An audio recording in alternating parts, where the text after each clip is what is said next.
before I get started, let me show you something. So after I ended last time, I went through the rest of the massive mass outbreak just to see if there was anything, and indeed there was. Was it this one first? Oh god. Well, I just ruined what one of them was. So if you take a look here, this is super loud, by the way.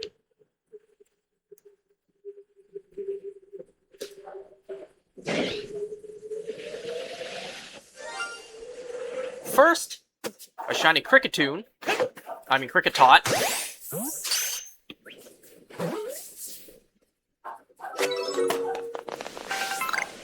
So this one was from the one at the bottom, and then there was this one as well. Now I already saw it and I failed to catch it, so this time I saved the game beforehand.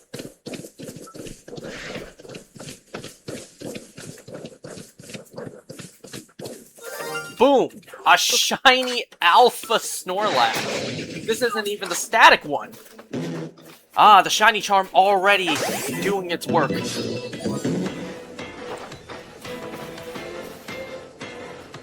Sadly, it's not the shiny Alpha I'm looking for.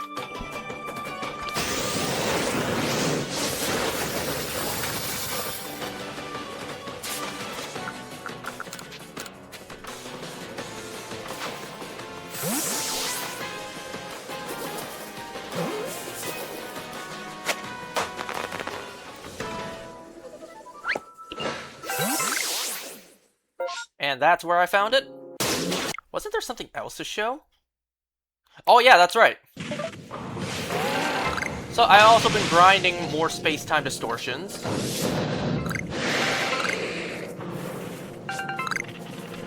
What was this clip for?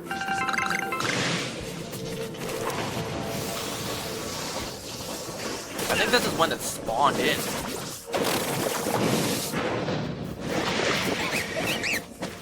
Oh, no, this one... No, that's not the one. I saved this because I was wondering what the hell did that Cranidos do? Okay, that's not the clip I wanted to show. This one is.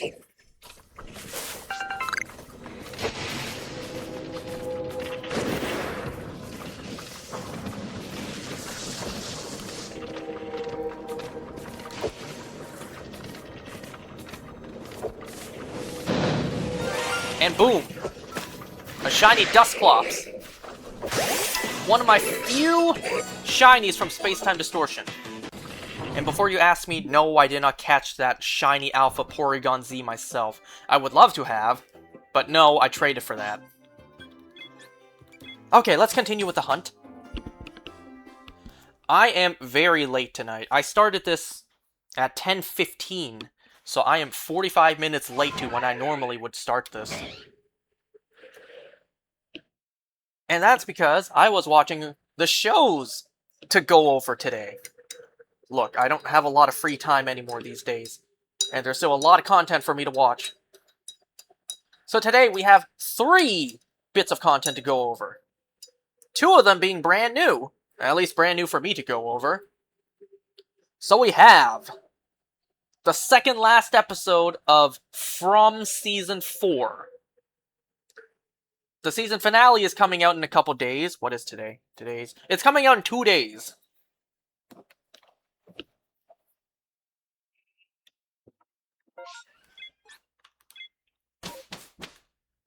Oh, also, peep this.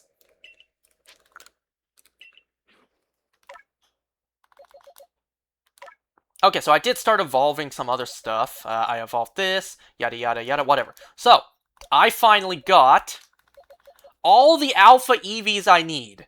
But I'm not going to evolve them just yet. Off chance, in more space-time distortions, I get the evolutions fully evolved. That'll save me the hassle of having to evolve them. Because I got all 3 of these wildly spawned as Alpha, so you never know. So I finally have enough Alpha EVs. So my Alpha Dex is coming along. I also did evolve this. And, literally, just before I started this, I evolved these 2 as well. I got a second Alpha Shieldon. I now have 2. Now I only need 2 Alpha Cranidoses. At least from Coronet Highlands. I still need the Alpha... This one's the Alpha Magnemite line, and then this one's the Alpha Porygon line. And then that's it. That's all I need. That's all I need. And in the process, I also got an Alpha Female Eevee. I was really hoping I would get one of these in the process. Well, it happened after I caught all the Eevees I needed, but still, I got an Alpha Female Eevee. That is pretty rare. I don't know what I'm going to do with it. I don't know if I'm going to keep it as an Eevee, if I'm going to evolve it into a Sylveon, a Glaceon, Vaporeon. What? No, I'm kidding. I'm kidding. I'm not going to do Vaporeon. I would either evolve it into a Sylveon or Glaceon. Or, like I said, keep it as an Eevee. Because, unlike Glaceon and Sylveon, they don't have gender differences. Like, they don't have a gender difference form. Like Eevee does. So maybe I'll keep it as an Eevee. Maybe I'll evolve it. I don't know. For now, we continue with the Alpha hunts. I have been non-stop just sitting and waiting for space-time distortions for the past 3 days. Really burning out my Switch battery, or at least I'm sure it will. Anyways, back to it. From Season 4, Episode 9, we also have the first episode of Spider Noir. Now, this show came out a couple weeks ago, and I meant to talk about it sooner, but here we are now. So, Spider Noir, the first episode, as well... Oh, by the way, I was wrong about this last time. Turns out there's only 8 episodes of Spider Noir. I thought there would be 10. Whoops. And then, another show, another web series that I've been meaning to get into for quite a while now. I watched the first episode of The Amazing Digital Circus. I know I'm super late to this, but hey, better late than never, right? And now that the show is over, with the final episode releasing a couple weeks ago, I don't have to wait. I didn't have to wait the nearly 3 years for the show to finish, unlike you fucking losers. So, ha! Joke's on y'all. That does mean I missed out on all the theorizing and speculations, but whatever.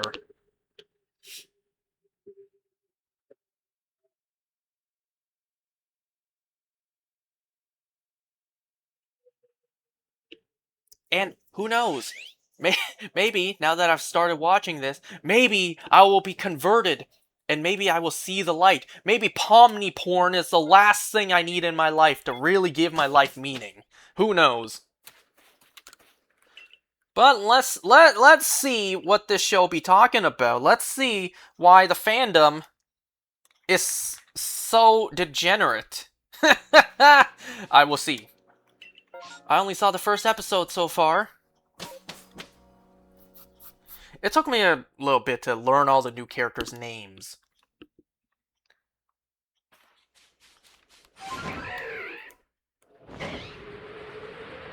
Anyways, because we have so much to talk about today, let's not waste any time. Let us go straight into it. First, let me drink some water first. I also have my shit medication mixed into my water here, the one that tastes like Elmer's glue.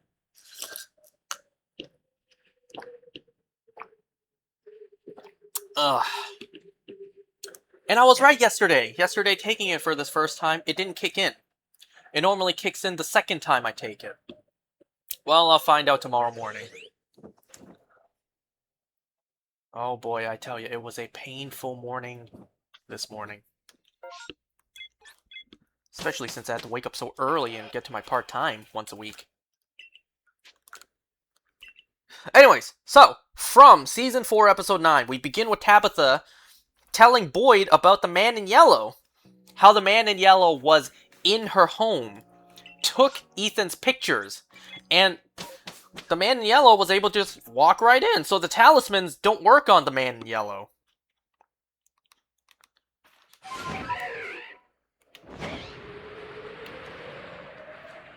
So, Jade also volunteers to go down the tunnels. Now, knowing the Man in Yellow is indeed back, Boyd wants to go through with the plan now. regardless of the flaws. Because this place is really pushing back now that they figured out what they need to do, for the most part. So the man in yellow turns back into Sophia, goes, sees Elgin and Clara. They are collecting as much string and rope as they can to make a ladder for the plan. So Sophia talks to Clara alone.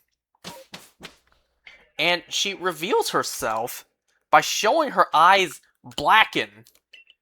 So Clara knows that Sophia is not who she claims to be. And it turns out they made some kind of bargain. And Sophia needs her to do something. Did my Wi-Fi just go out?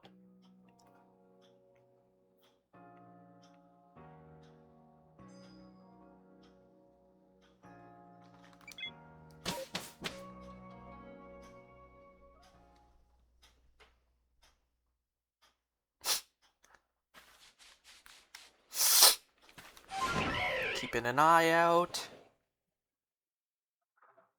No, I think we're still fine. Yeah, so now, they made some sort of bargain. So now Sophia needs her to do something for her. More on that later. Christy wants Marielle to be prepared in case Fatima's heart stops. That doesn't really come back in this episode, but maybe next episode, given what happens to Fatima in this episode, in the end. So, Sophia takes Clara to her room. Luckily enough, Sarah wasn't home at that moment.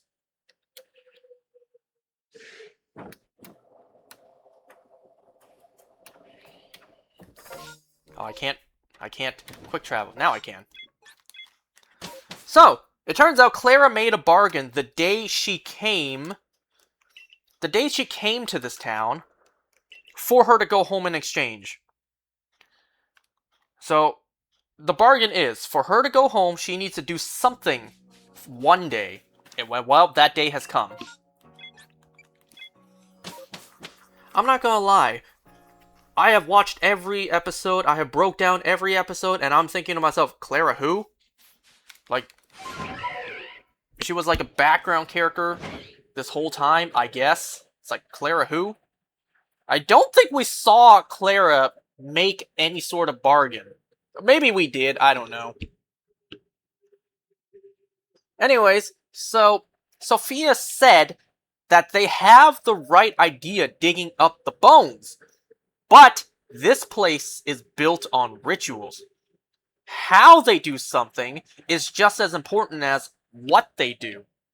So, she basically just confirmed they're on the right track, but they're doing it wrong.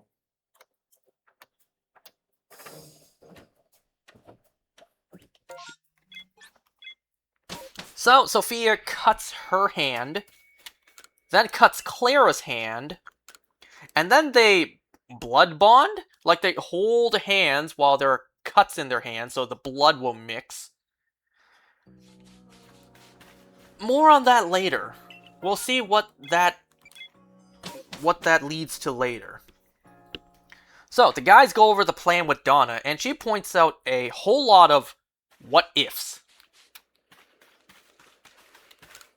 Ads transfer 100. Wait, what? Oh, AIDS! That doesn't say ads, that says AIDS. Whoops. So yeah, Donna points out a lot of what-ifs. Jade says once the bones are dug up, they'll protect everyone and keep the monsters from coming into the chamber. At least long enough for everyone to escape. And the reason he knows this is because he felt it in his mushroom trip. Well, that just came out of nowhere. Okay. Moving on. So Christy shows up and tells Boyd about Fatima. The fact that, Fatima should be dead, but she's somehow a walking corpse with 19 heartbeats per minute. Henry, he starts pondering life, doesn't know what's real anymore. He gets sent to the hospital again, where he's having lunch with Victor. First of all, the doctor's name is Dr. Boyd, the woman. Okay. And Victor is the anchor. Henry realizes Victor is the anchor, which means he needs to eliminate his own son. Well, he snaps back into reality, and Victor, the real Victor, is worried about his father. Okay, so Boyd wants to get Fatima home quickly before whatever's happening to her continues. So Boyd wants Christy at the bottle tree in case someone escaping is hurt, and for Marielle to be with Fatima instead. Not a bad idea. Okay. So Tabitha tells her kids that the man in yellow was inside their house. The talismans don't work on him. He killed Jim, and Jim did die because of what she and Jade remembered. Knowledge comes at a cost. And Julie, she's still mad. Julie is mad and hard denying Tabitha's reincarnation story. Julie reveals that she too saw the man in yellow once, thinking she was time traveling, but she was only giving herself seizures. And I'm thinking to myself, Julie, you imbecile. Even if you cannot save your father, even if you can't change the past, you can go back to the past and see the origin of this place. You can see what ritual was done to sacrifice the children, and you can get any sort of clues on how to get everyone home. What needs to be done to set everyone home? You idiot! You have time travel at your disposal, and you're not using it. What, because you can't change the past? Dumbass. Anyway, so Julie questions her mother. If she has past memories, if she's been here since the beginning, how does talismans work? And who made them? She doesn't have those memories back just yet. Okay, so Clara comes out of the woods to the clinic with a bottle and makes her hand bleed into the bottle. Hold on, pause for a second. Why didn't she do that before coming out into the open where someone could have seen her do that? You came out of the woods into a public space where anyone could have been walking by and spotted you bleeding into a bottle. Why didn't you do that before you came out of the woods? So she bled into the bottle, and I was thinking to myself, you should probably shake that bottle just to mix the blood in with whatever's in there, and probably, when you bled into the bottle, some of it got into, the rim, so you should probably shake it, mix it to clean it. Well, she did shake it, but she barely shook it. It's like, what the fuck was that? You shook it, but you kind of just wiggled it. You didn't even shake it. Calling that shaking the bottle is really a stretch. You barely moved it. Ain't no way that blood mixed in to anything. It's like, come on now.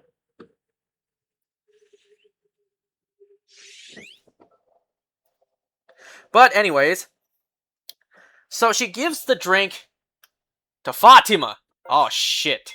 This poor girl cannot catch a break. So, Sophia's blood mixed in with Clara's blood, and now Fatima has drank it. Aw, shit. And we saw what happened the last time someone drank Sophia's blood. Henry is kinda losing his mind. Anyways, that's not good. Victor goes to his mother's grave. Only if Miranda is now Tabitha, then that means Miranda isn't there with Eloise.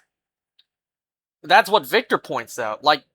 If his mother and sister are in heaven looking down, well, that's not the case, because if Miranda has reincarnated into Tabitha, that means Miranda's not up there in heaven. Oh. The boy in white shows up and tells Victor he can't let the bottle tree be pulled down. The very grown-up man in white now with a deep-ass voice, like a really deep voice. I don't know. Again, it's pretty clear that they filmed pretty much majority of the show all in one go. But certain scenes were filmed later on. You can really tell this because, well, the main point of evidence is Ethan. He barely aged since we saw him, but yet the boy in white has drastically grown up.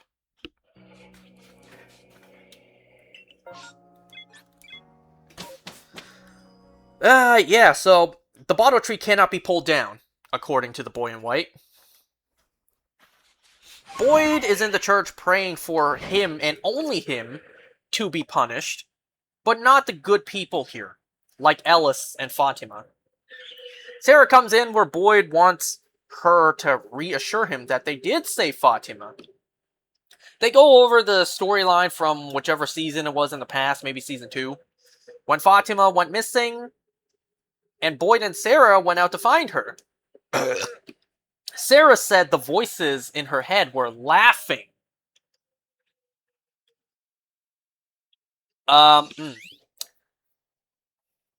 Right. Anyways, Sarah also wants to go down to the tunnels. She already established that. She already established that she's rather suicidal in the past episode. Well, not suicidal, but reckless. Willing. Because she volunteered to be the one to use the totems to attack the monsters last episode, when Kenny almost had that close call. So Tabitha is pondering the talismans and talking to Ethan. The children appear, and all point to Tabitha. Okay. So the group has prepared radios to use Morse code to use in the tunnels. Smart, smart. And Victor barges in, tells them they cannot pull down the tree because the boy in white told him. So Victor causes a stir. Boyd has to handcuff him. Tabitha comes to Boyd and tells him that it can only be her and Jade in the tunnels. It's even shown on the talismans. Like, the talismans, the engravings on the rock, show the chamber and two beings, two other figures. So it can only be Jade and Tabitha saving the children, digging up the bones. Alright. It's showtime, almost. Sophia offers to help, quote-unquote, with the rope ladder being made at the diner. So she spends the night there. She turns on the jukebox herself. Nobody finds it suspicious. I mean, I also can't blame them. Because the jukebox just turns on its own. And nobody even touches them. So Sophia just pokes at it and turns it on. Bacta's just like, how'd you do that? Oh well, anyways.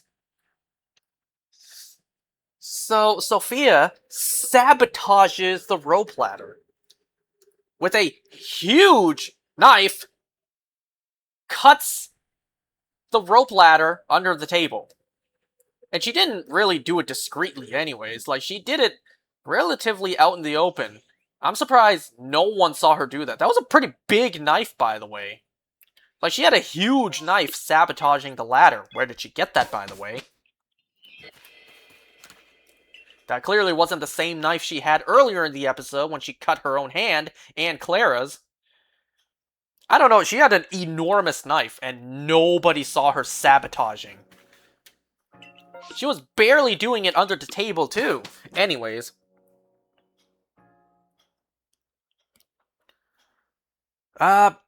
Fatima, poor girl, wakes up with lots of pain and hair loss. You know, all thanks to that, concoction that Clara gave her with the blood. She looks at her stomach and it looks like it's getting worse. Oh shit. Yo, this poor girl.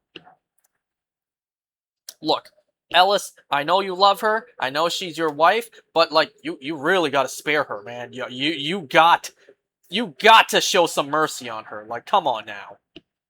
I know that's hard, and if I was in Ellis's position, that'd be impossible to do as well, but like, yo, you got to understand. She ain't not okay. She she has one of the worst fates out of anyone here. You got to give her some mercy. Anyways. So Boyd tells Kenny not to go into tunnels. In case something bad happens, he can be in charge after. Kind of like the way last episode Kenny told him not to go out and be the one to experiment if the totems can harm the monsters. This time, Boyd asks the same. And potentially their final night together, because who knows what'll happen. They drink the last of Cautry's booze. Okay. So, next morning, next day, it is go time. The plan is in action. Tabitha says goodbye to her kids, and the plan begins. So she and Jade walk off towards the tunnels. I do like this detail too. Jade says, "You're lucky. Nobody convinced me not to go. Nobody tried to convince me not to go." Damn. You know, Tabitha's kids are like, "Mom, do you really have to go? What if you die and never come back?" Nobody said the same to Jade. Damn.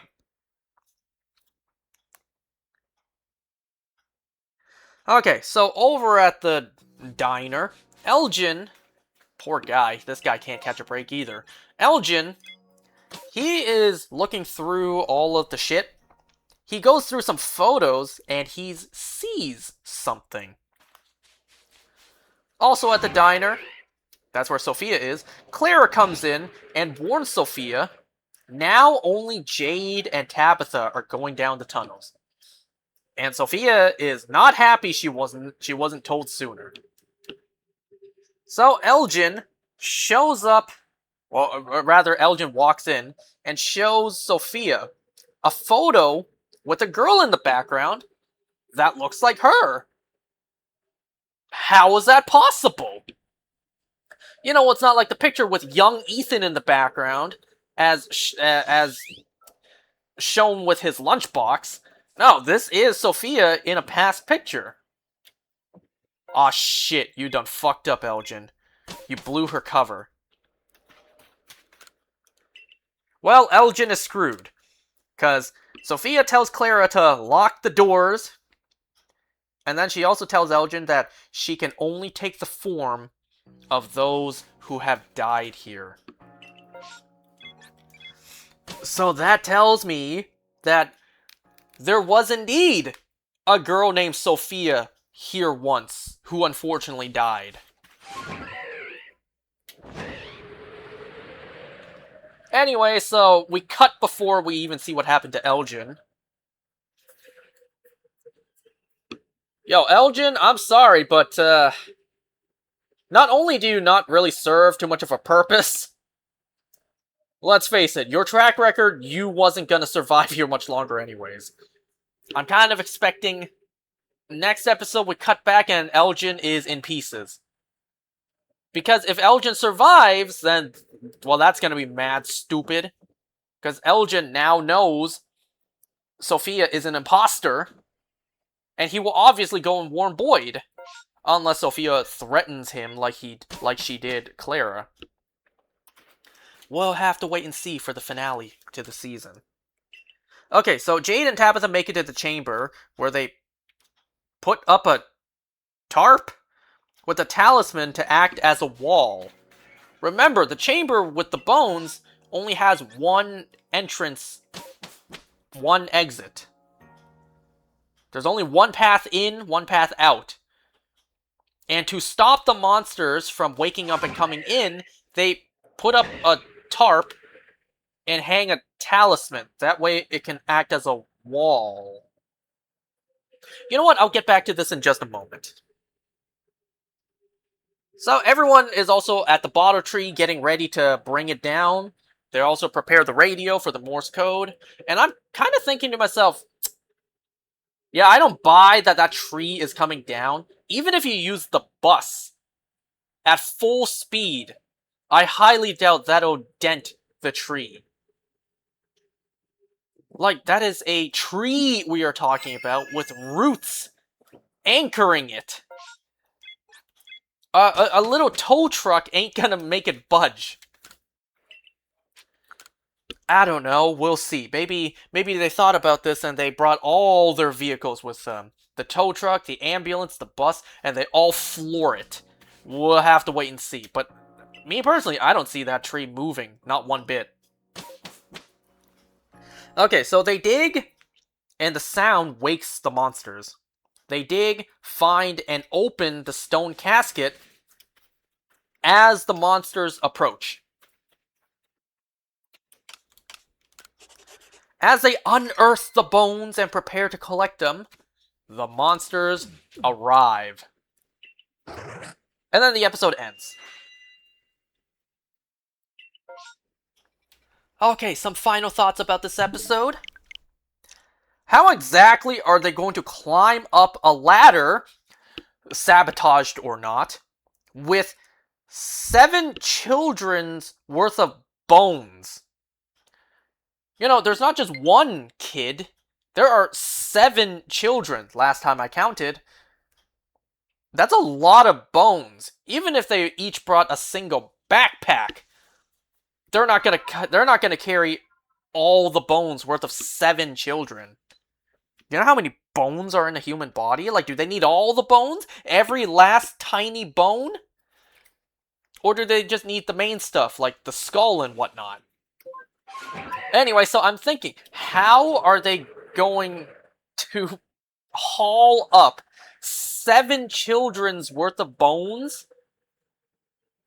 up a rope ladder?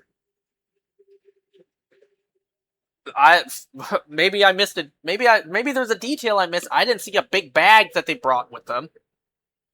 And they clearly ain't just gonna lift up the casket either, because it's made of stone. And let's talk about that tarp real quick. They put up a tarp, literally duct taped it to the wall. I'm not kidding you. They duct taped it to the wall and hung a talisman. Bruh. Look, I know it's very thin, narrow tunnel, so you couldn't bring something big like a boulder to block the door behind you, but like, you couldn't have brought anything else?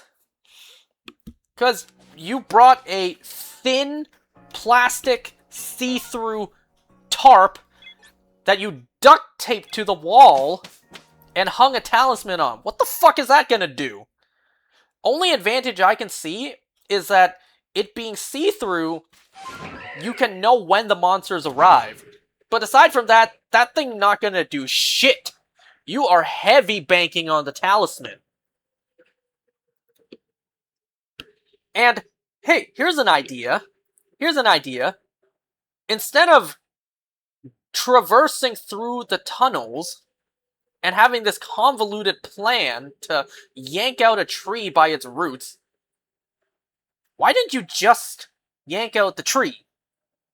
Assuming that works, because you kind of have to bank on, you know, there being a hole, right?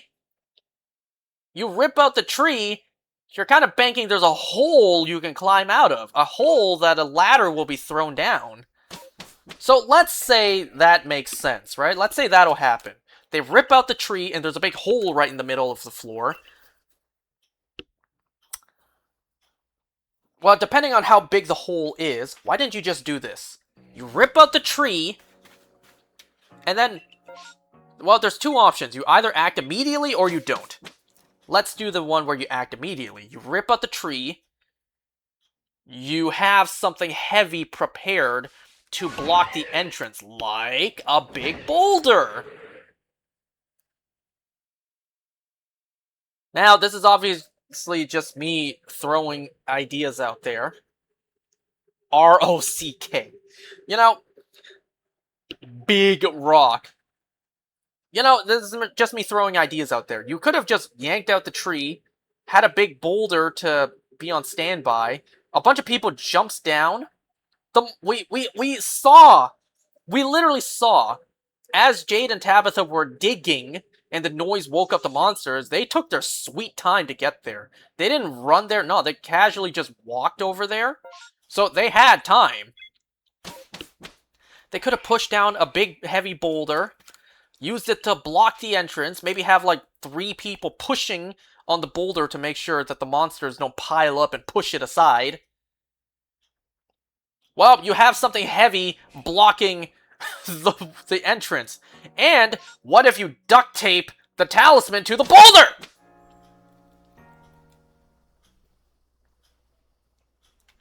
Well, you now have something heavy blocking the entrance, so no monsters can enter. You can take your time to dig up the bones and climb out with the ladder you developed. Okay, what about plan B? You yank out the tree and you don't act immediately. Well, the tree is now yanked out. The monsters aren't gonna put it back. So now there is a hole there, indeed. You don't have to act immediately. Sure, you could say, alright, if we do the plan the next day, the monsters will know what we're gonna do, so they're just gonna wait in those chambers. What you could do is wait a couple days, and if they're still just gonna stand there... Why did I even come here? If they're still just gonna stand there and wait, well, you could then have someone on the other side of the tunnels lure them away, right? What am I doing? But, you know, I'm just spitballing ideas. I'm sure someone can easily point out flaws with my plans as well. Man, they put up a goddamn plastic tarp and duct taped it. You really... Oh, there was a Mime Jr. outbreak right there anyways. Well, let me save my berries. You couldn't have put anything heavy on the entrance and put a talisman on. What about like a bed mattress? It's something. It's something. What else heavy do they have? Not a whole lot. Because it needs to be small enough to fit in, right?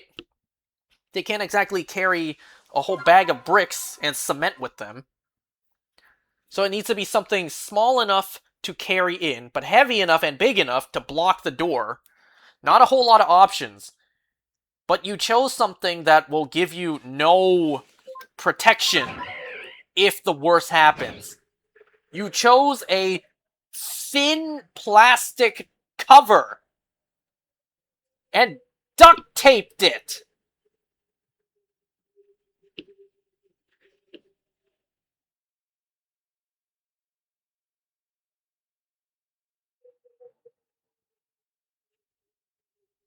You know what's something they never tried?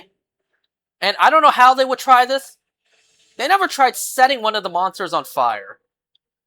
What if they did that, you know? First of all, you have alcohol, clearly. Throw a Molotov cocktail at one of them at nighttime and just run like hell. Okay. Why didn't you just, like, set fire to the entrance? If they're afraid of fire, then they can't enter. Sure, you kind of would be stuck in there and there would be smoke buildup, but it's something. Anyways, so... we are now going to get into the finale to From Season 4. I mean, next time.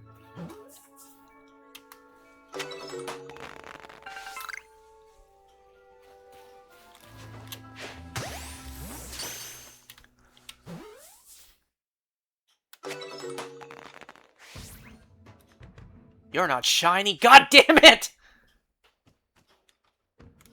Why couldn't you be shiny?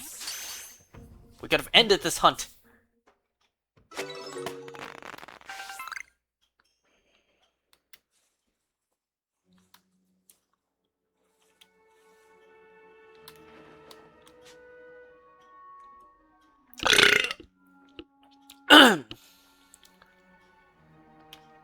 So as much as I've enjoyed the season so far, mostly because it's finally been a season that gave us some answers.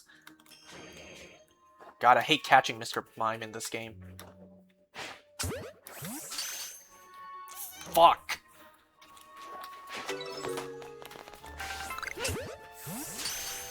Yeah, as much as I've enjoyed the season, they also did bring up more questions than answers. Like, they still have yet to really conclude the Julie time travel storyline, where she has to cycle back to seeing her father get killed.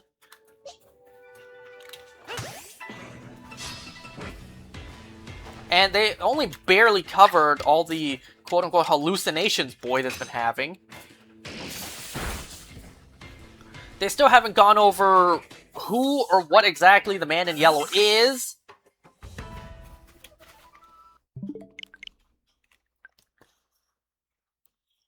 Yeah, they kind of set up more mysteries for next season. It was wishful thinking to think that this season would be it, would conclude everything.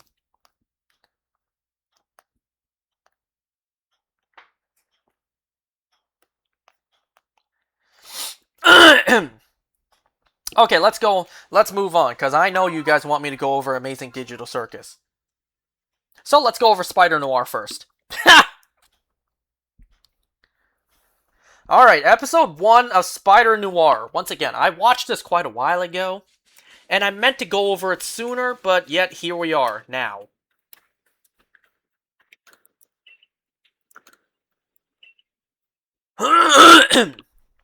Okay, we begin by seeing the Spider swinging in New York. Monologue by Ben Reilly. Not Peter Parker, Ben Reilly. And also, he's not known as Spider-Man, he is known as the Spider. What's interesting is, literally, like, the first sentence we hear in the show, Ben says, I got asked, what universe is this? As if the writers immediately knew. That would be the very first question fans had. Is this the same Spider Noir from the Spider-Verse shows, from the Spider-Verse films, or is this a different character? It may be the same design, the same actor, but by all evidence, at least in this first episode, it looks like this is a separate universe. A separate character. Maybe there are hints, subtle hints to similar pasts, like similar events that took place, but from all the evidence I see, this is a different character from the Spider Noir we saw in Into the Spider-Verse.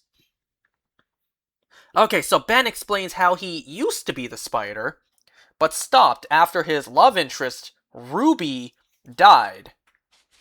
And it was Ruby who told him, with great power comes great responsibility. But since Ruby died, he doesn't want the power. He doesn't want the responsibility. So he gave up being the Spider. And we find out 5 years has passed since then. 5 years without the Spider. So in present day, we follow Ben in a club following a man named Addison. Ben chases him down the street where a car, at least a car door, bashes into him and briefly knocks him out. And the man who's driving is also following Addison.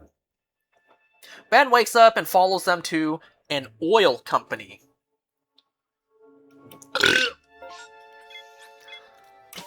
Oh yeah, I needed it to be daytime too. Okay, and at the oil company, we see that maybe it's his spider senses flaring up. Although this show seemingly kind of depicts it a little differently. Addison has fire powers, but I don't think this is Pyro Man. I think this might be an original fire-based character. Oops. So Addison has fire powers, and the other man shoots out of fear, killing him. And of course, because they're at an oil company, and there's a guy on fire, an explosion happens. So Ben meets Donegal, the other man, who was also another investigator.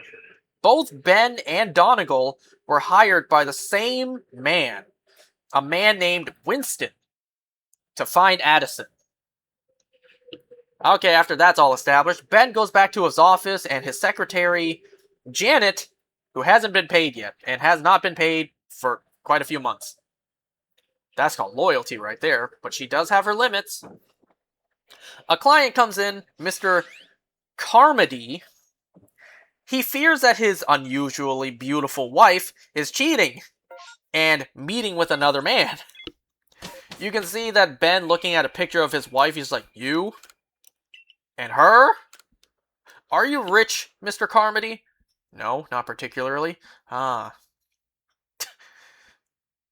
Anyway, so we also meet a new character, Robbie, who meets up with Ben, tells him someone burned down the mansion of Silvermane in an attempt on his life. Ever since the spider disappeared, the city is in chaos, and Silvermane is gaining more power. Even controls the cops. Robbie does know that Ben used to be the spider. Ben is still refusing to be the spider again.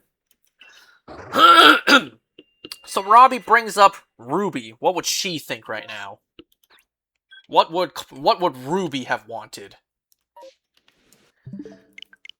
And because Robbie brings up Ruby, we see a brief flashback to what looks like Ruby drowning in her car as it's sinking, and Ben unable to save her. Well, here's a small little detail. We see a mayor poster for Alfred Morris as Ben meets up with a kid named Frankie to use the payphone to call Donegal. I'm mentioning everyone's names because I don't know which characters are going to be like staples in the show. I don't know which characters are going to be regulars. So I'll just mention everyone's name just in case they show up again. Anyway, so he calls Donegal. They meet up because Ben wants to discuss who hired them both and why they wanted Addison so badly. Alright, so Ben does his job. He picks up a newspaper written by Robbie that says Silvermane survives and how the spider should return. So Ben sits and reads outside Hotel Redcliffe until night, where the wife in question arrives. So Ben goes into the lobby posing as a delivery person without changing any of his clothes. You know, this is before we had FedEx and UPS and whatnot. Oh, speaking of which, just a little side thing. At work yesterday, I got a ICS delivery, and the dude was watching the FIFA game on his phone as he was delivering. You know what? I can't even blame you, man. If anything, I respect it more for you being so upfront about it. Whatever. So yeah, Ben goes to the lobby posing as a delivery guy just to see which floor the woman took the elevator to. The penthouse. So he goes outside. Ben, instead of thwipping up, he just uses the stairs. The balcony stairs.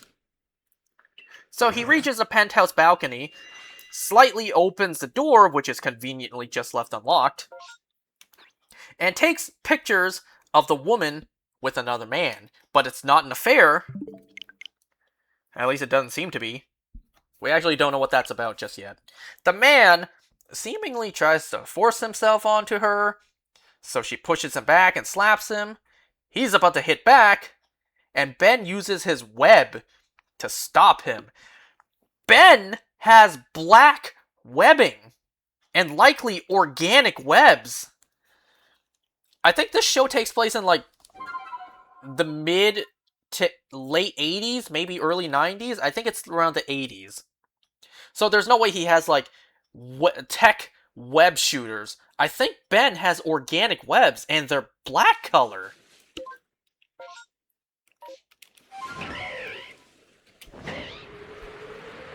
So Ben goes back to his office the next morning, where Winston is waiting. He wants info on Addison, but Ben refuses unless he's paid more. Winston pulls out a gun, threatening him for that information. But Janet is packing and points a 38 to the back of his head. Goddamn, woman. So Winston leaves and is followed by Donegal. Winston goes to Silvermane's burned mansion, where, you guessed it, he meets up with Silvermane. Ben and Donegal, somehow, are underneath where Silvermane is, as he explains why he wants Addison. It's because Addison has powers, has fire powers, and he's the one who tried to kill Silvermane, burning his mansion. So Donegal sees money signs. He wants to exploit this and ask for even more money on info that Addison is dead. But Ben doesn't want to because he kind of wants to stay alive. So Ben goes back to his office where Janet is in the red room developing Ben's photos. And she shows Ben that the man the wife was with in the picture, is that the mayor of New York? Alfred Morris? Excuse me. So, realizing that the woman was with the mayor, Ben tells Carmony his wife did nothing shady. He has nothing to worry about. He won't even take his payment. Ben simply wants nothing to do with the scandal. And at this moment, Ben's migraine spider sense happens again. Ben thinks the senses are trying to warn him of something. Warn him of what? I don't know. At least not yet. Janet does come up with an idea on how to still make money from this. Blackmail. Blackmail the woman with the photos. And Ben, he doesn't hate the idea. He doesn't love it, but he doesn't hate it. So Ben goes to see Robbie, asks if he might know who the woman is, and he says that that's Cat Hardy. That is Cat Hardy, and that he can find her at the Alcove Club. They also go see the dead body of Addison. They have indeed identified the body as James Addison, which means the cops know that Addison is dead, which means Silvermane will know, and once Donegal tries to rip him off, uh-oh. And again, at this moment, Ben's migraine senses happen again, and they seem to be getting worse.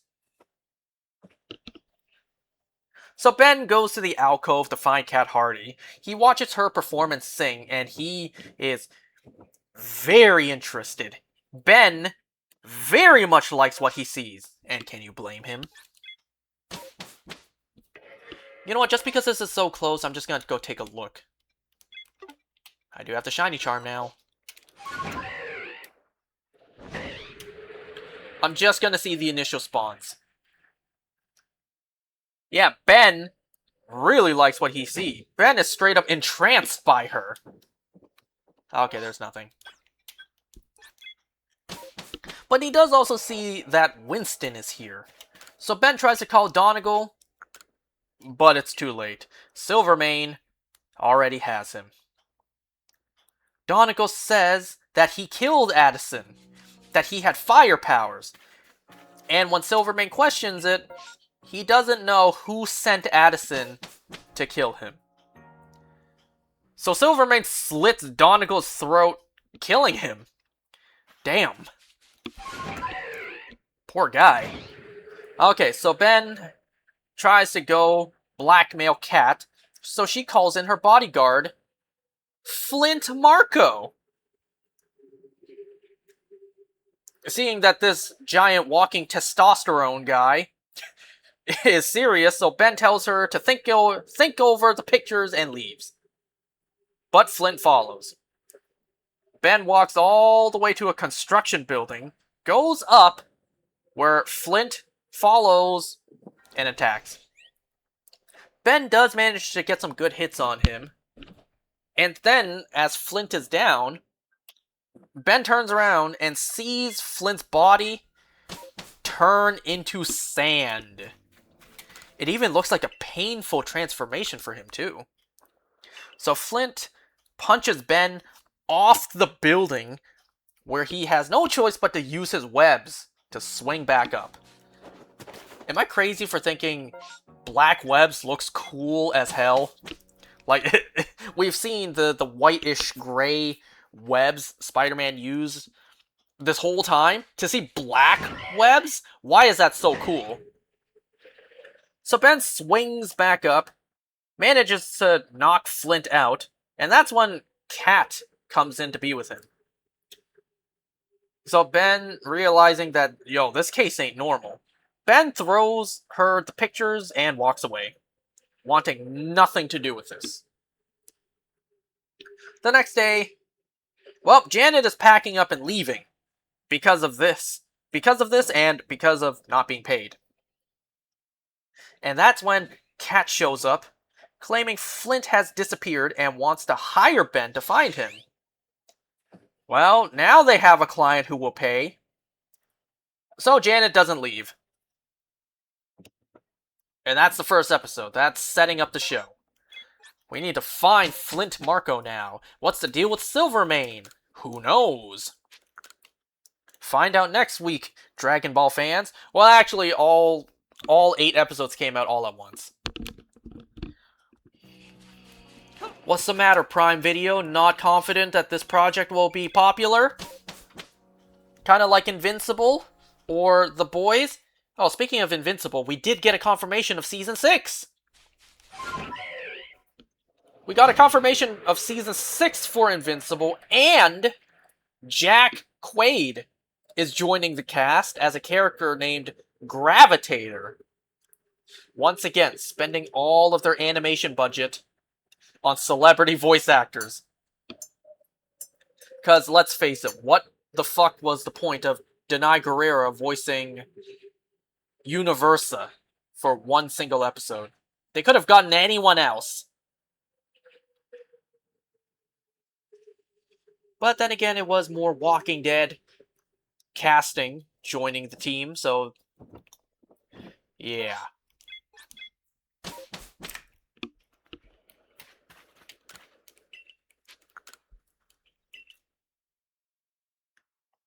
Anyways, now we can finally get to the shit that people actually care about. I don't think No Shame in Feeding's watching anymore.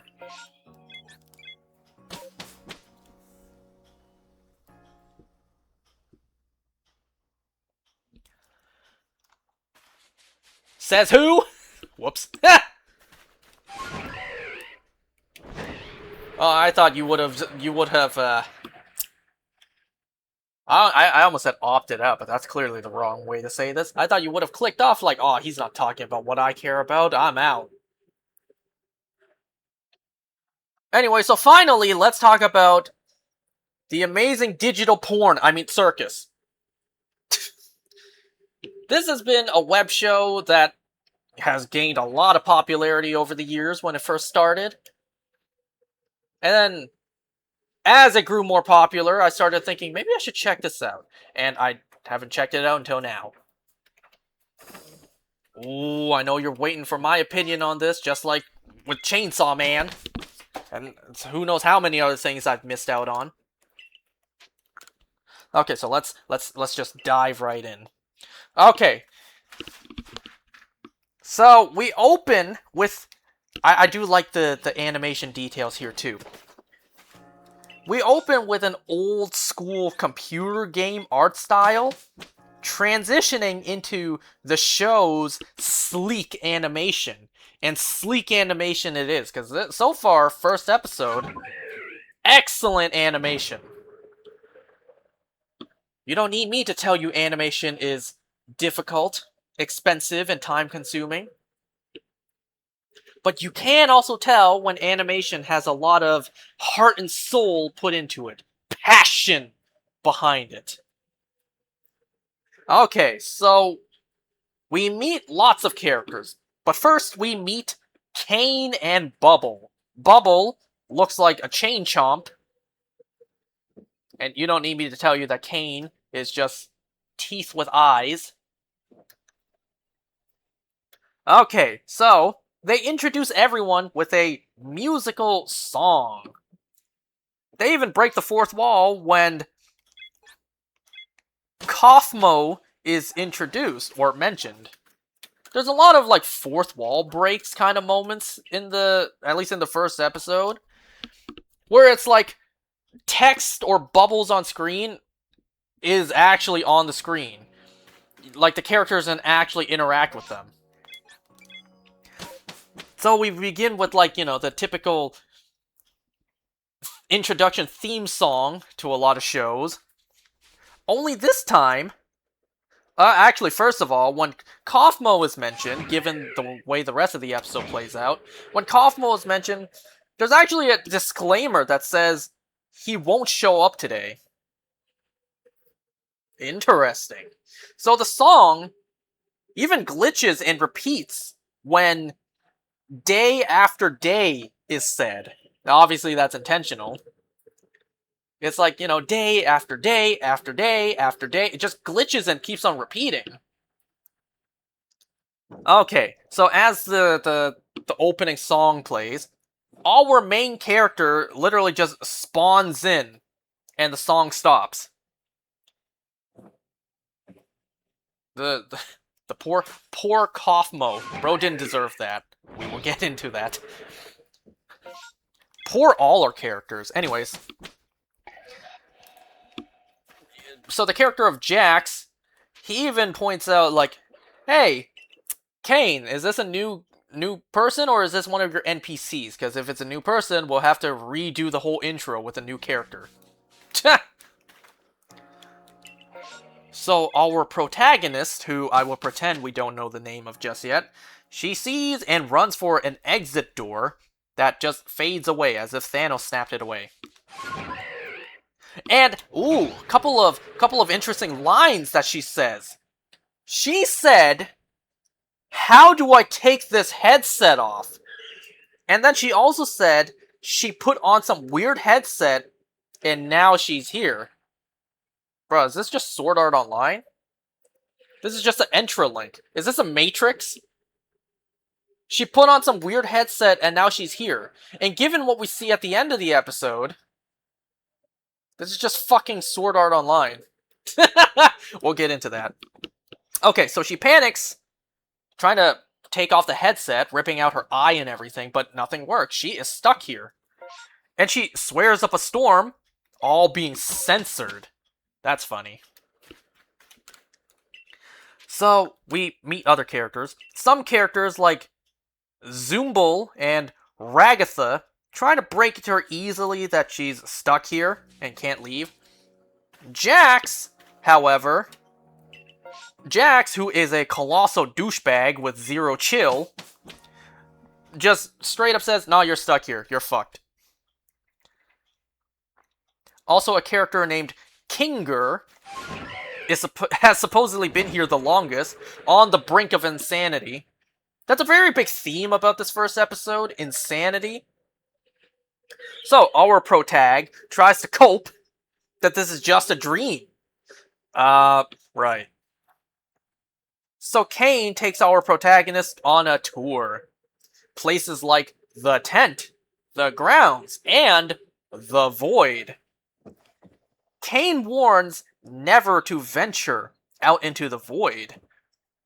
And not even he knows what lies beyond. Yep, I totally believe him. So, Cain tells her to stay right here, where he can keep watch with his hundreds of eyes, knowing every move she makes. And during all this, our protagonist briefly sees an exit door before Cain takes her away, back to where everyone else is. She brings up the exit door, but no one seems to believe her. Cain tries to convince, borderline gaslight, tries to convince her that she saw no exit door. She just hallucinated. Yo, Cain is acting mad shady, and it's only been 5 minutes. He then changes the subject and asks for her name. But she can't remember her name. What is her name? Kane, lots of things Kane says is shady as hell. Kane says one of the few things he does not have control over is their minds. I don't trust this guy. Instantly, I don't trust him. Kind of like I don't trust Makima. I do not trust him. So, yeah, more shady activity. So he picks out a new name for her. Even hyper fast, saying a liability waiver first. Thank God for the subtitles, otherwise I would not have known what he said. How can you say that about Makima? Man, have you seen the memes? Have you seen the memes of Makima? Especially after what she did to Reize. Man, I send them to you, if only you were ever on Instagram. Everyone horny. You're right! Otherwise, why would I be watching this? So, our main character is now named Pomni. Gee, I never knew that. I did not know. Wow, what a surprise. Her name is Pomni. Okay, so Kane starts an adventure to show Pomni how life is here. So, their first adventure, they need to gather the Gloinks. But no one does this in the episode. So, Gloinks are small, annoying creatures that they have to catch and stop. How? Figure it out. And then Kane leaves. So, these little adventures gives them something to do to not go insane. Zoombul gets ripped apart and taken away. Ragatha wants to introduce Pomni to Kofko, who went insane talking about an exit.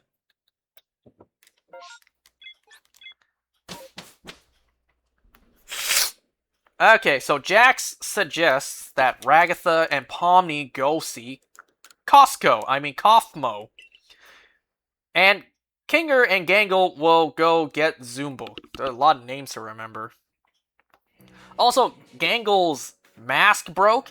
It seems like her masks deter what emotions she feels. Because the masks are kind of her whole face and head. So her smiling, happy mask cracked. So she can now only use her sad mask, which means her only expression is sadness.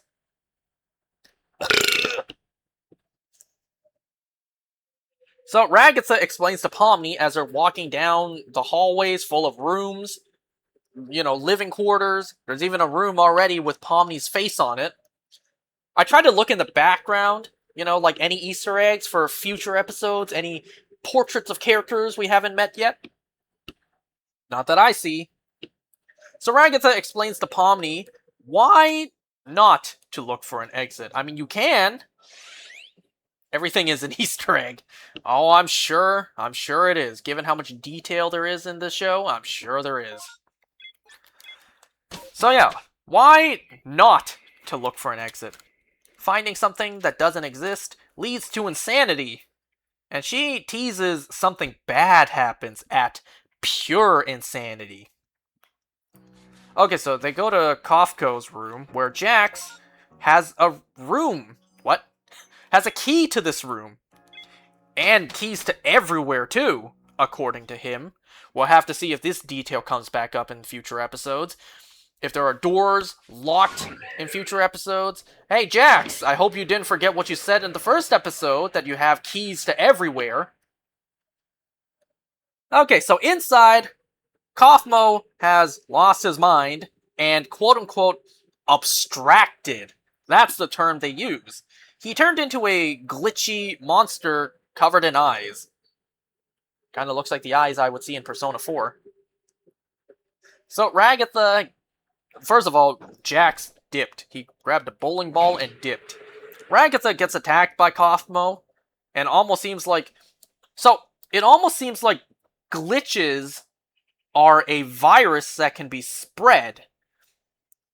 Because Ragatha getting attacked causes her whole body to glitch out.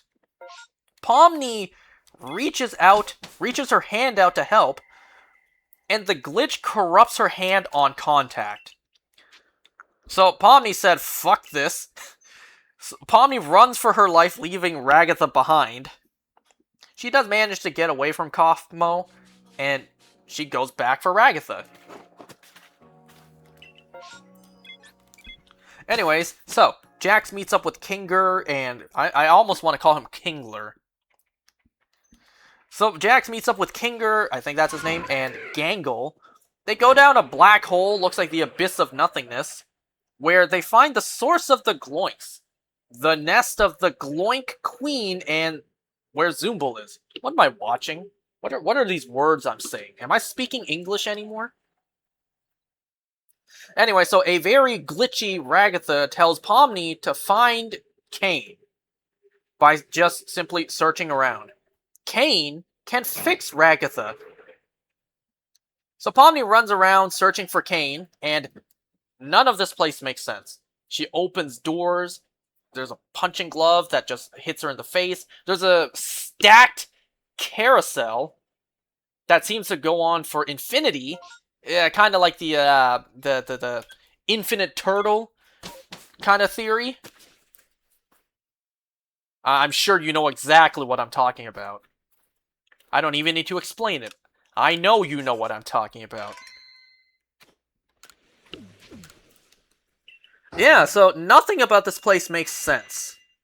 She does get spotted and chased by Kaufmo again. She runs and she finds a mirror, seeing herself for the first time. Kaufmo, somehow, falls down, attacks the Gloink Queen, and they manage to get Zumbo back. They leave with legit just escalators right there. What?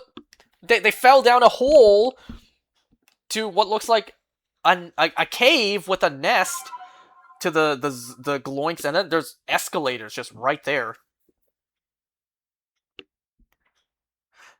Okay, so Pomni also sees the exit door. Hallelujah! She goes through, and when she goes through, it kind of looks like the Stanley Parable. Endless office building rooms. So Pomni, after going through door after door, room after room, does eventually see a yellow computer. She also begins to lose her sanity. She begins to lose her mind. Damn, girl, that quick? You are not going to survive that long in here. If you already losing your sanity, you are not going to survive that long in here. I would say that, but we already have the finale out.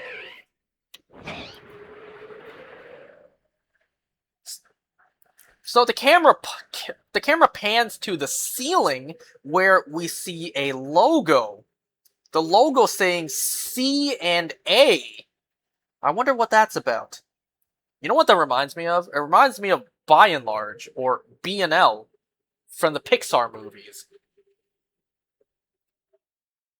She walks down a big, warping hallway, just like that one hallway in the Forest Temple, goes through the exit door into the void.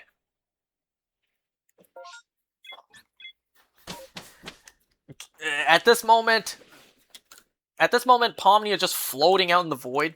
Kane and Bubble are sitting in a cafe filled with NPCs, where his wacky watch, even with the full-blown advertise at the bottom, alerts him to someone breaching the void. And I quote, he said, "They'll totally get spoiled." So he just teleports, he goes and grabs Pomni. Almost seems like she's unable to process whatever she saw in the void. Kane gets told Kaufmo has abstracted, and puts him into the cellar, where we see the horror that is many others who have also shared the same fate. Kane also fixes Ragatha and Pomni's hand. Sweet, happy ending. And I find this interesting, what Kane said here. Kane apologizes for lying about the exit. He said he couldn't figure out what to put on the other side, so he never finished it. And none of our characters react to the fact that he acknowledges there is an exit door, and that he can control what's on the other side. Anyways, they celebrate with a feast of low-poly food, and Pomni cracks a smile at the brink of insanity. So, we zoom out to see the digital circus is a floating platform in the void. Kind of like the Mushroom Kingdom in Mario Odyssey. We zoom out even more, and we see that all of this is inside that same yellow computer we saw earlier. And that's the end of the first episode. Ooh, lots of mysteries. I wonder what the fuck is going on in this show. Another show where a group of people are stuck against their will in a place filled with mysteries. Gee, doesn't that sound familiar? That is not Alpha. Oh, shit! Wait, this thing could flee. But I caught it. Alright, there's our first... Well, actually, this is our third phase, but... It is a Mime Junior, not Alpha, so we continue. Did I check the, I don't think I did yet. Anyways, there is your first episode of the Amazing Digital Circus. We have 8 more to go, and I think there might be, like, shorts that accompany the show as well. I'm sure No Shame in Feeding will let me know. Oh, there is a Mime Junior outbreak. Fantastic.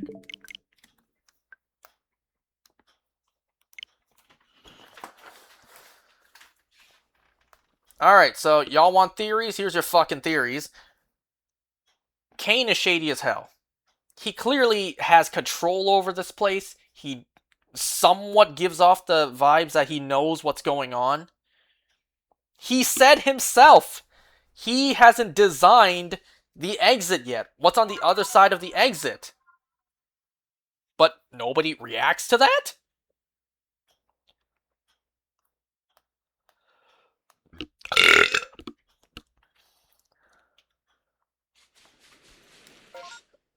I think it was this one.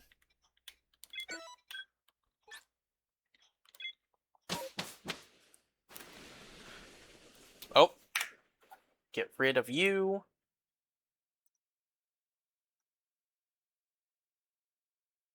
Don't you just love the internet sometimes? Don't you just love bots?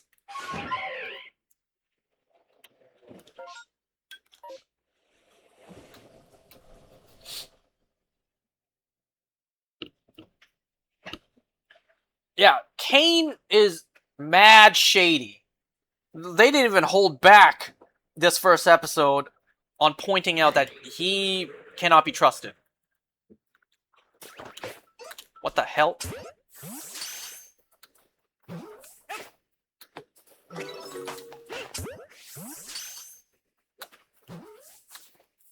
And interesting how this show has a lot of, like, glitches put into the animation where the people behind this is literally called Glitch. Can I help you, sir?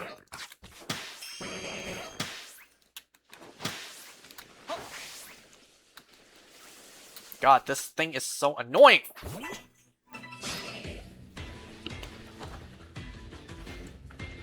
Anyway, so, the end of the episode, zooming out to show that all of this is inside a computer, pretty much tells me this is just like Sword Art Online. Pomni put on the Entra link, and now she's stuck in here.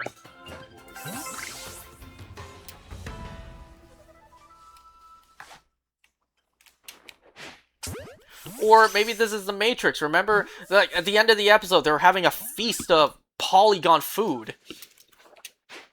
Is she gonna have the same moment? I know the steak isn't real. I know that when I put it in my mouth, the Matrix is going to be telling my brain that it is tender, juicy, and delicious.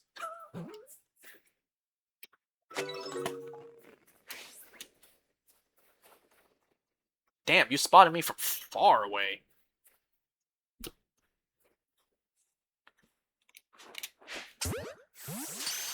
Yeah, I absolutely failed to catch all the Mime Juniors here, but whatever. Ooh, a new horde. Shit. It's Mr. Mime. It's not Alpha Mime Juniors. That's not what I want.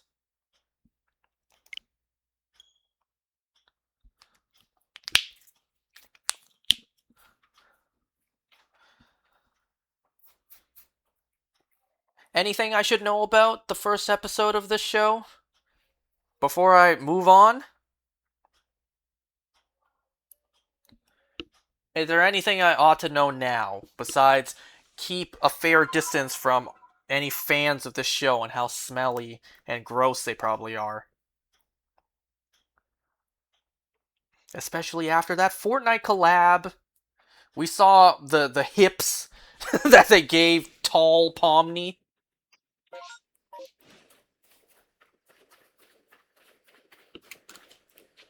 And then, look, I don't know what's coming up in the show. This is just what I heard. Nothing spoilers. I don't know anything that's going to happen, actually.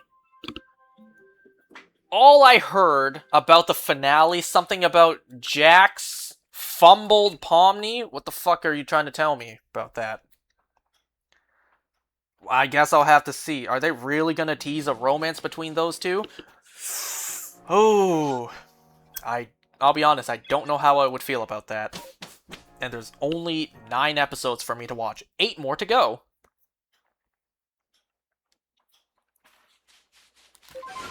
Like, what do you mean Jax fumbled Pomni? Are you really telling me that's going to be a thing in the show? I'll find out. I'll find out. There is one thumbnail where Pomni has a gun. I wonder what that's about.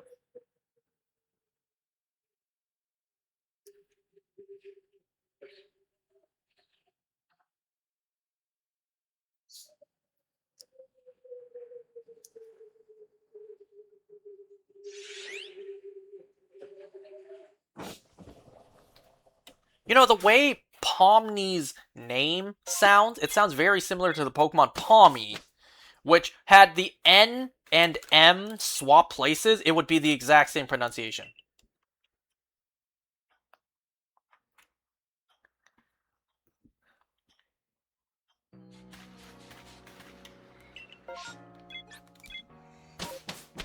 So at the moment, I have these 3 series to go over. Well, one of them is almost done anyways.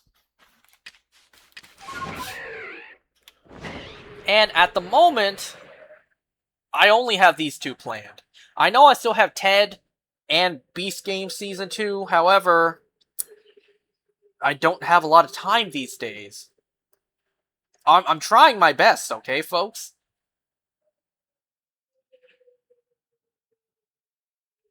Look, there's a lot of content that I want to go over too. There's still movies I haven't gone over, so eventually I have to find time to take a break from talking about all this and go over certain films I have yet to go over. Ready or Not 2, Project Hail Mary, Exit 8. And what about movies still out right now? Scary Movie 6, Supergirl. I hear Supergirl is absolute shit, but I will judge for myself. If Supergirl really does suck, well, that's not a great start to James Gunn's DCU. Look, I like James Gunn. I do feel like he was, at the time, the right person to, give the keys to the DC kingdom. But the way so far that we've seen things play out, maybe not.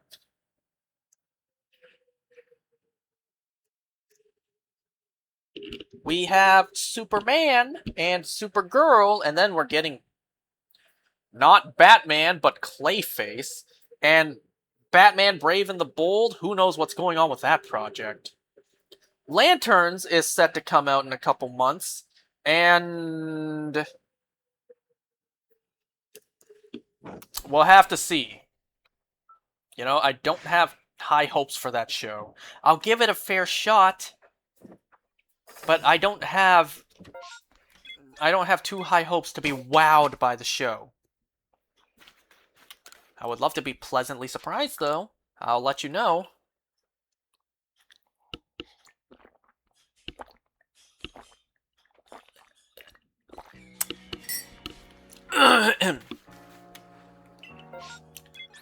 I'm not too sure if I'm not too sure if a Green Lantern show is necessarily the best concept. On paper, it feels like it should work great, but it's the budget that's the problem.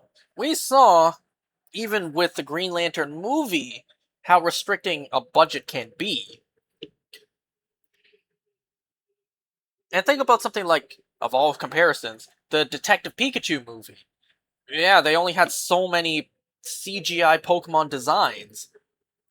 And we still don't know what's going on with that sequel, by the way. That thing is deep in production hell. I'd be surprised if we actually get any sort of announcements telling us anything besides it's cancelled.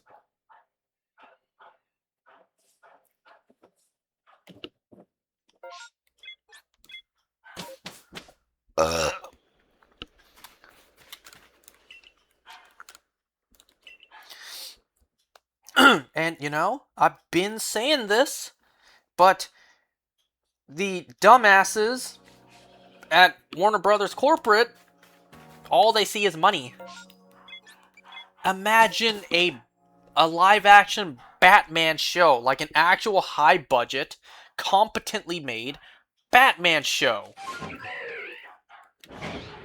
For God's sake! You clearly wanted it with Arrow, but you weren't given the rights to Batman, so you changed it to Green Arrow. You could just do majority of Batman's rogues that are not CGI heavy, so no Killer Croc, no Solomon Grundy, no Bane. At least not, you know, maybe not like a season-wide villain, right? But then again, think of a show like Stargirl. They were able to do Solomon Grundy, but albeit it did look a little choppy at times. But still, they did have Solomon Grundy. And what about Stripesy, the car? Not the car, the robot made out of car parts. Sure, half of it was practical, but the actual fight scenes, it was CGI. But imagine, like, kind of like what the Penguin got. Kind of like 10 episodes, high budget quality. Batman, one season, maybe like a villain or two. Joker, Riddler, season 2. Mr. Freeze, right? Damn, like, Batman has so much opportunity in live action, but he's restricted to films only. What a stupid move.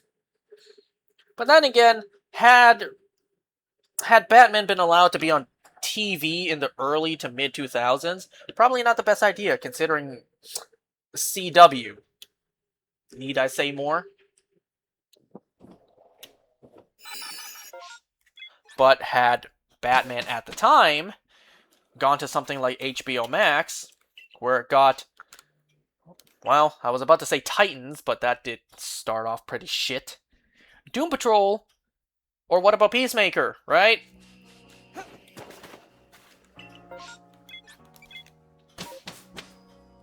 Oh, you want to know what movie that I actually really do want to watch? It's an old film. It came out almost 20 years ago. I mentioned this before, too. The Ramen Girl. I saw a clip of the movie on Instagram, and I was immediately hooked. I kind of want to watch it. It's a movie that came out in 2008, so almost 20 years ago. But I tell you, I'm intrigued. I'm very curious. And then I find out the full movie is on YouTube. Some kind soul just posted the full film on YouTube. I think the only issue with watching that is there's no subtitles for when the Japanese people speak. What is Alpha over there? An Alpha Abra.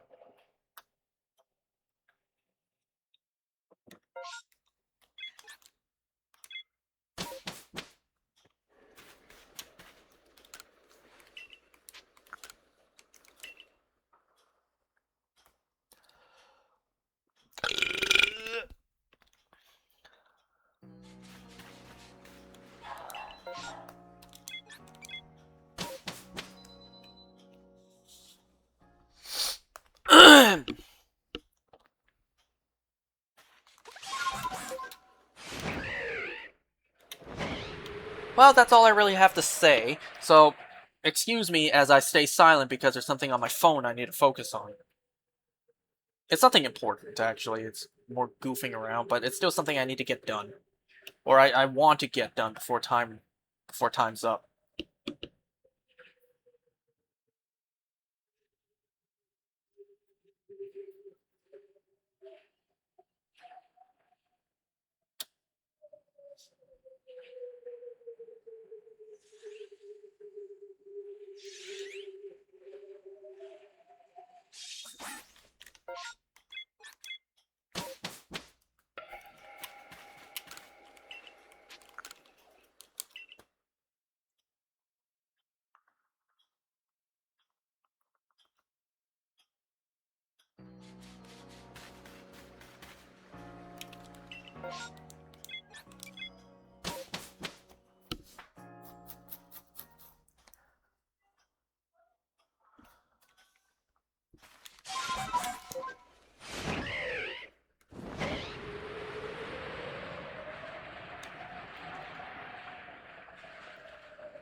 Do you know how many potential shinies I'm failing because of this?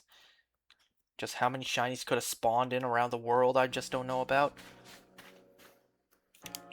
Now that I have the shiny charm. Can you believe I was actually about to try to attempt this hunt without the shiny charm?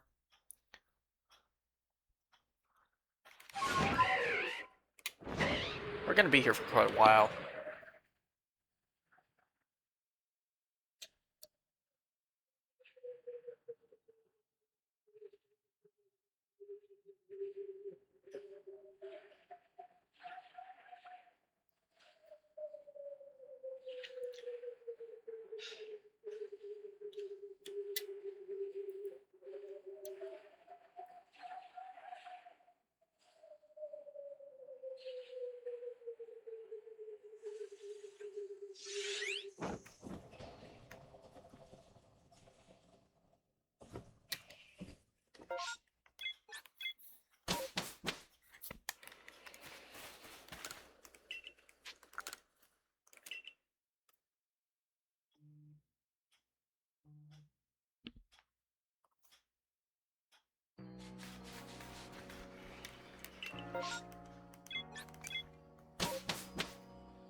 Nothing.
Let me also see if I have time to write something down real quick.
Hold on.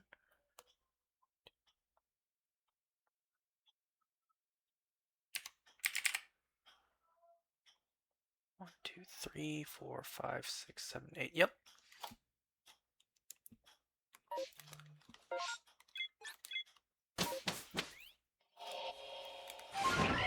Whoops. No, I meant to leave.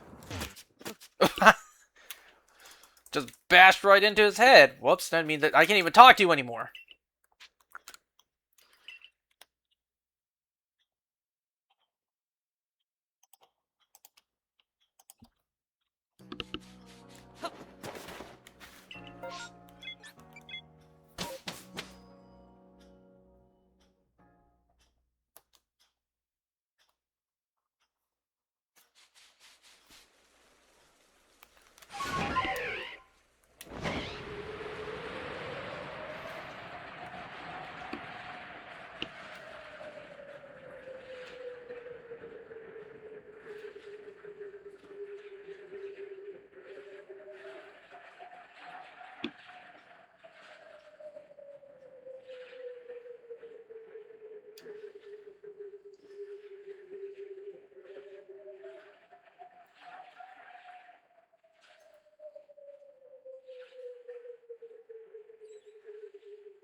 What was Alpha? What was Alpha this time? Another Alpha Abra. Abra. And that wasn't even where the outbreak was.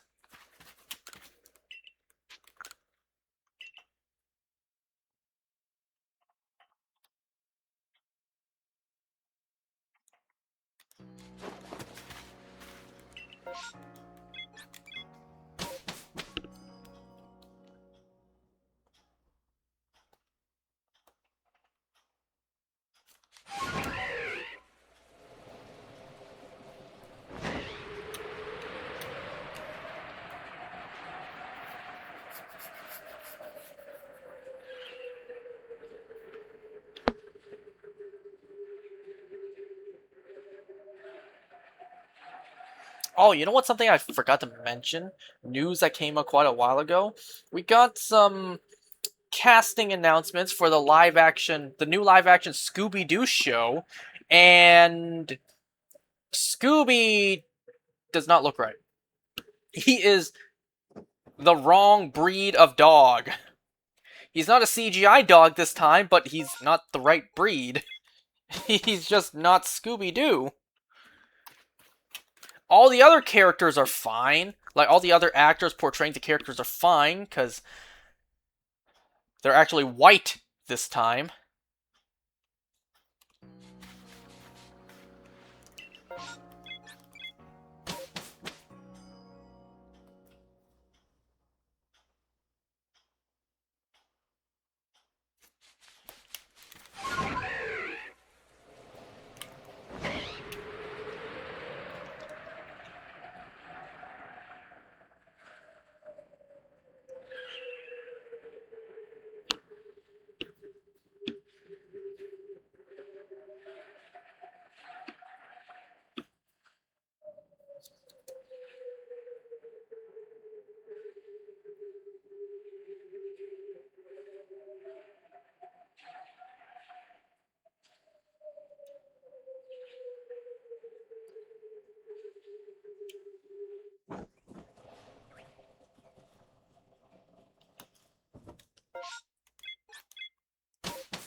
Well, I got nothing else to talk about for the next 8.5 minutes before I call it for today.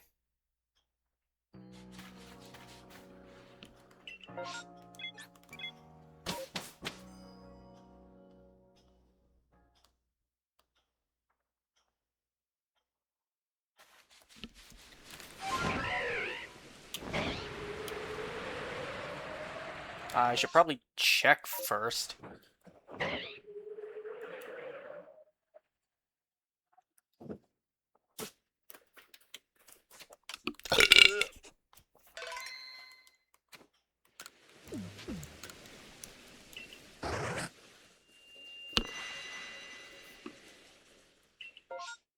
Oh, two Mime Juniors! Sweet!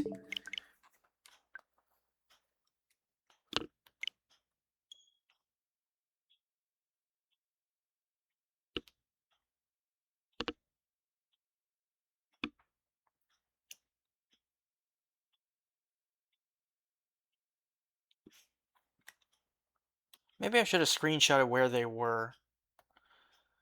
Oh well, that's fine.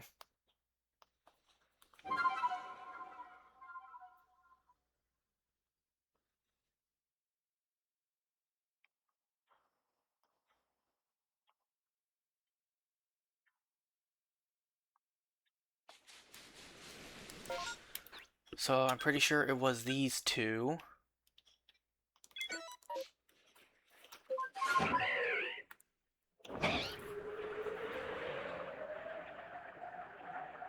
Did I hear something? Did I hear something? Hold on.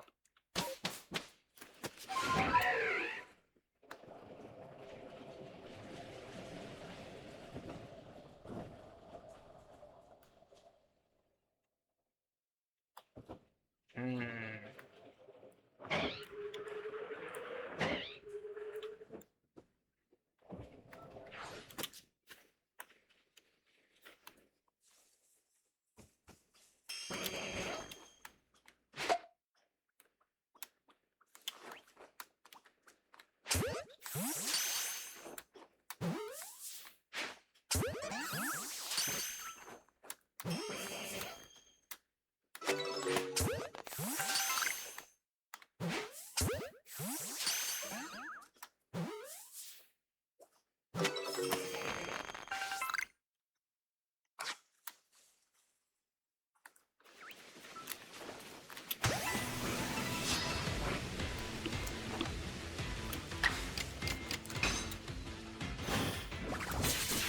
Wait, let me go up to that grass before Mime Jr. faints.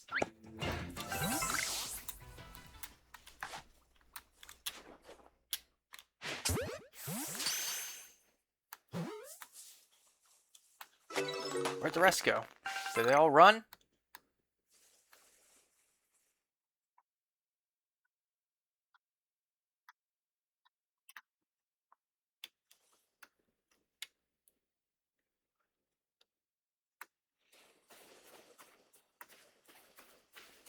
Is it just... Nope, there's one more.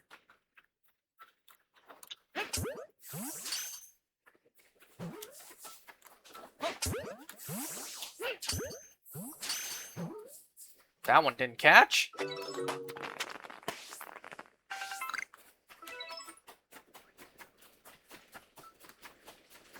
Now you... Oh, I thought you would have fled.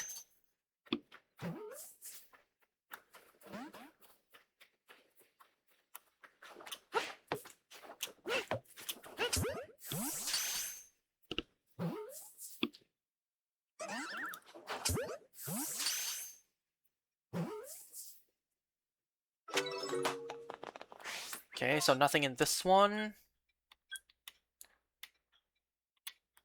It doesn't need to be perfect. But yet, I always try to make it like that.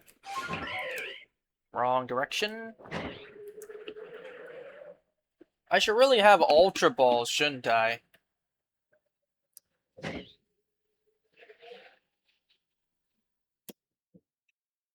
Wait, this ain't it. Oh. I went to the wrong one.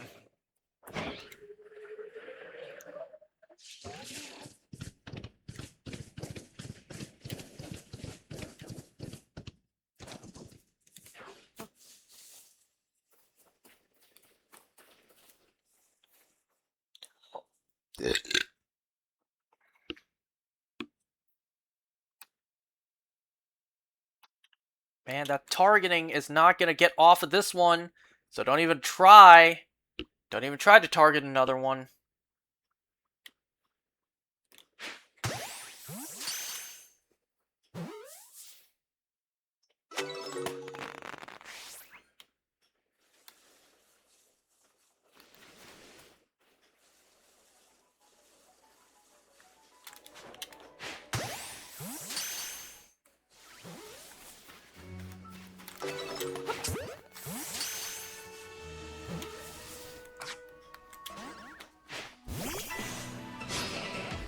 You get out of here.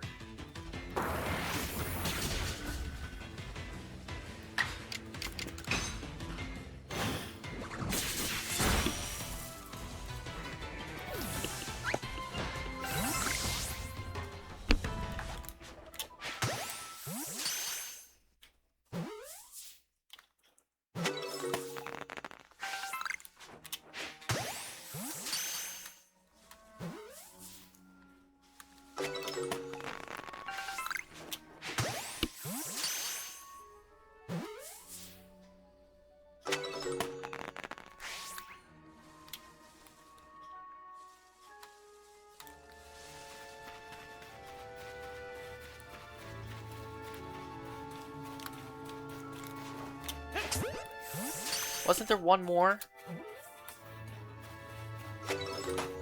All the way over there. You went far.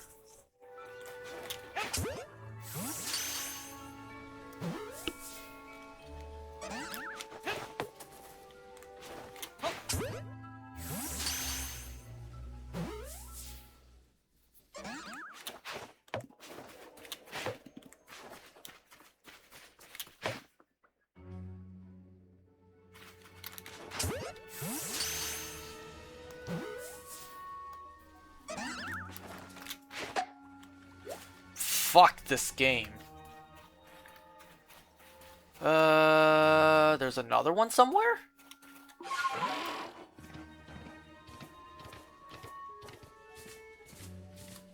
Yo, I can't stand this game sometimes when this happens. When there's one left that wanders off who knows where. And your best bet is just to reload the area.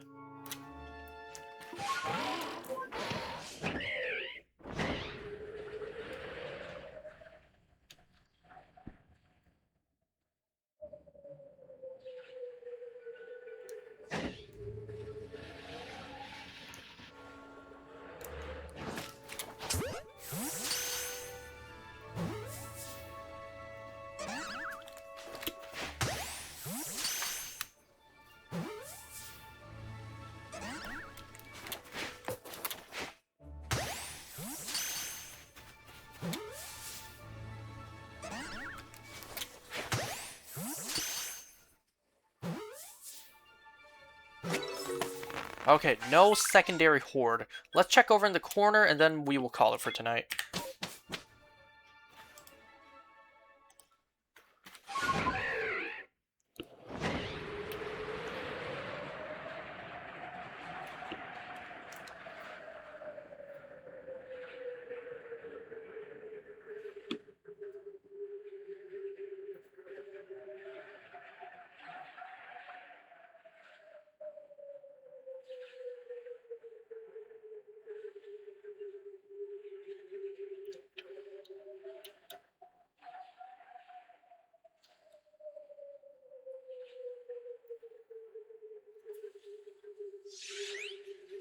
It's nighttime.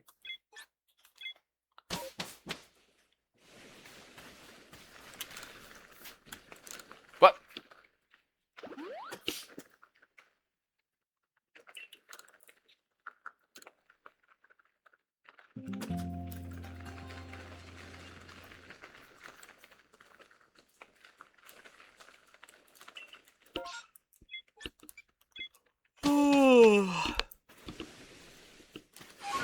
Let's try this again.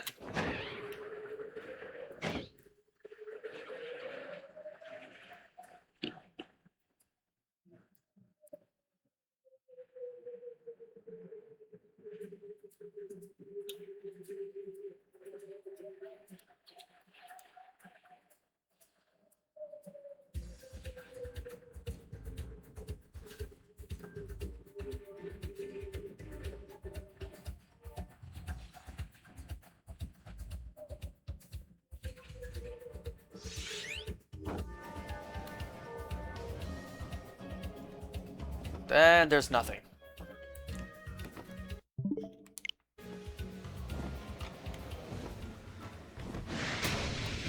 I've gotten so many shiny Staravias, I couldn't get a shiny Alpha.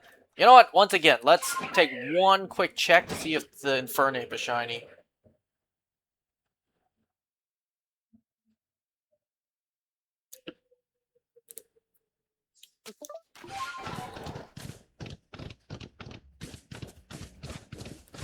No.